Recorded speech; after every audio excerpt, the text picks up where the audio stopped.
Right then guys, welcome back to the YouTube channel. So I'm putting this video on today just regarding the earthquake that happened in Bangkok. It did happen a few days ago.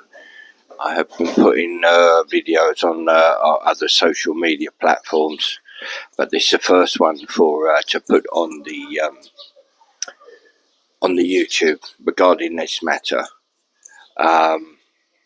Yes, luckily for us, just to put you in the picture, luckily for us, we're well away from Bangkok. Fortunate for us that we are away from there. And can I just put on my condolences, guys, for all the people that have been affected by this, whether they've lost their homes or people that have sadly passed away, injured, etc., etc. It's it's a real terrible thing to happen. These natural disasters, aren't they? They really are. So then, guys, so I'm just going over generally what's happened, and I suppose a lot of you will know already regarding what has actually gone on. So then, guys, it seems that there was a 7.7 magnitude of earthquake that hit Bangkok area, other parts of northwest Thailand, and as you may or may not know, it all started off in Burma. Unless you've been hiding under a rock in the last few days, then so it seems that it's come from up there. Burma has taken the worst whack of this earthquake, and it's taken its toll down into Bangkok. Bangkok's had some aftershocks, and yes, it's affected there. Of course, it could have been a lot worse, guys, couldn't it? It really could have been a lot worse.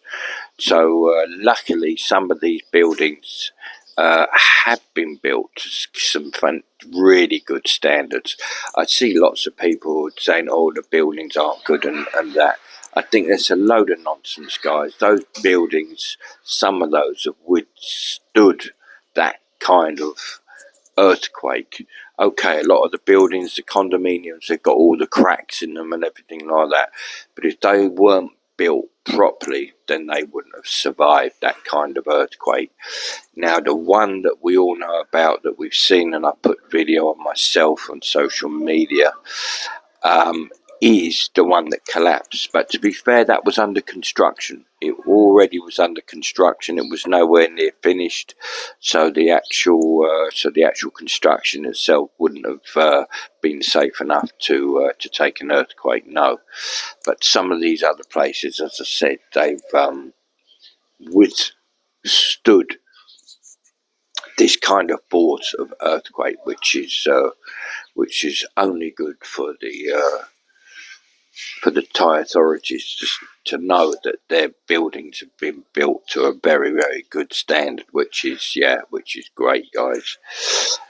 So then, how it affected people, as you probably may or may have not seen, lots of people had to get out of their condos. They couldn't go and get their possessions. They've had to find somewhere to stay. They've had to either get out of Bangkok or find hotels. I think a lot of people were trying to find, obviously, places that weren't high-rise. People were getting out of Bangkok. I got friends in Bangkok. My wife has some friends who are down there at the moment. Luckily, they haven't been affected, which is good. We have known somebody that sadly has known people that have died, so that's very sad for them. But yes, it just seemed people were like a little bit of a panic mode, which is acceptable, not normal, isn't it? For those things to happen, they panicked and they've got out, etc. There's a couple of people that I know have now been back to their condominium. They've managed to get out to get out their belongings, and one of them, in fact, is still staying in the condominium. So, yes, but I think the ones that are actually really bad guys, then they're not allowed to stay in there. It's not safe, as it were. Just bear with me, guys. I'm just going to swap that around. There we go. As you can see, it's a very beautiful day. There we go. It is a very nice day indeed here in Thailand. It's in the morning, and the weather is just very comfortable. It's not too boiling hot at the moment, which is great.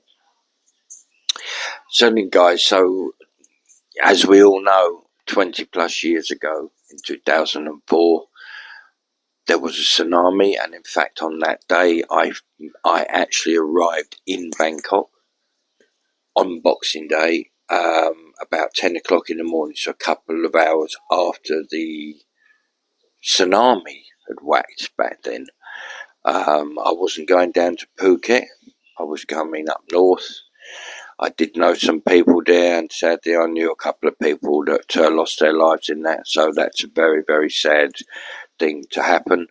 Until I got up into the north, up into Chiang Mai, it didn't really come to sense of how bad it was. I know, because it was the old airport then. You didn't have Suvarnabhumi, it was Dong Mung, and Dong Mung had all the TVs on and everything, but you still weren't too sure at that time, because it whacked about 8:30 in the morning. You weren't too sure of actually how bad it was until later on in the day, when it all come out, and terrible, wasn't it? The tsunami back then, how it absolutely affected people then.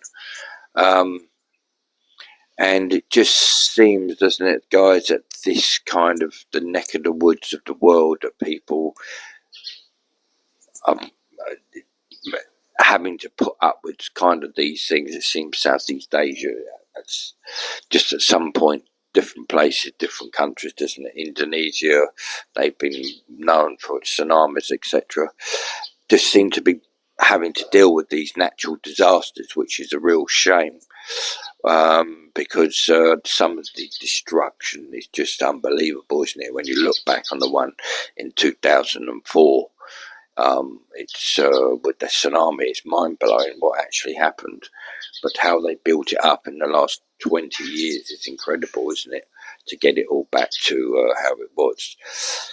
So these natural disasters, earthquakes and everything, seem to happen, don't they, all over the world, as well as other places they do. But saying that, it seems to be a lot of it is happening in this part of the world, and of course over in America they got their tornadoes going on and all that business. So yeah, they have to deal with that. So yeah, natural disasters is a terrible thing, isn't it? A really bad thing to happen, and having to deal with. It's very distressing for people, isn't it? So yes, it's not a good thing, guys. Not a good thing. So then, sort of next question is people, is Thailand safe to come to? Now, at the moment, the authorities and people are saying it's definitely a little bit quieter in Bangkok at the moment, but it's still, you're able to come there. It's still, they're not telling people not to go there. Maybe the authorities in your own country, if you come, they're telling you not to travel to Thailand, which is understandable if they're saying that because of the earthquake. But generally, the authorities here are actually saying it's still safe to come. So I think you just have to use your own thoughts on it. Do you feel comfortable? Do you not feel comfortable? So it's a personal preference thing, isn't it? Whether you decide to come or not to come. I would say you would be super unlucky to come here and then another earthquake to happen. It would seem very unfortunate if that was going to happen, guys. There seems to be a bit of scaremonger as well about this the tsunami coming and everything like that. People getting on the bandwagon, but that always happens, doesn't it? That always seems to happen when these natural disasters come. There's a bit of scaremongering going on. So yes, guys. So if you're thinking of coming to Thailand, then yes. I would say it's safe to come, etc. Just double check with your hotel before you're coming. That would seem a sensible thing if you book through Booking.com, for instance. I know on that app you can contact your accommodation direct on there, and they're quite quick to answer on there by all accounts, telling you whether it's been affected, or if you've rented some property, you need to get in contact with them just to make sure that everything is fine. But yes, try not to affect your decision too much, guys. You know, especially if you've been out working really hard all your time. You built up your holidays, and this is really to look forward to. So it'd be a bit of a shame, you know, if you're going to lose out that way. So, but yeah, just use your head really and go with your gut feeling, what you think's best. Okay then, guys, I'm going to clock off now. I hope you found this video informative. Hope it's cleared up a few things for you, and yeah, happy travels. Take care now. You know what to do. Hit the like button, hit the subscribe button, hit the notification bell, and we will see you on the next video. Take care now. All the best. Take care now.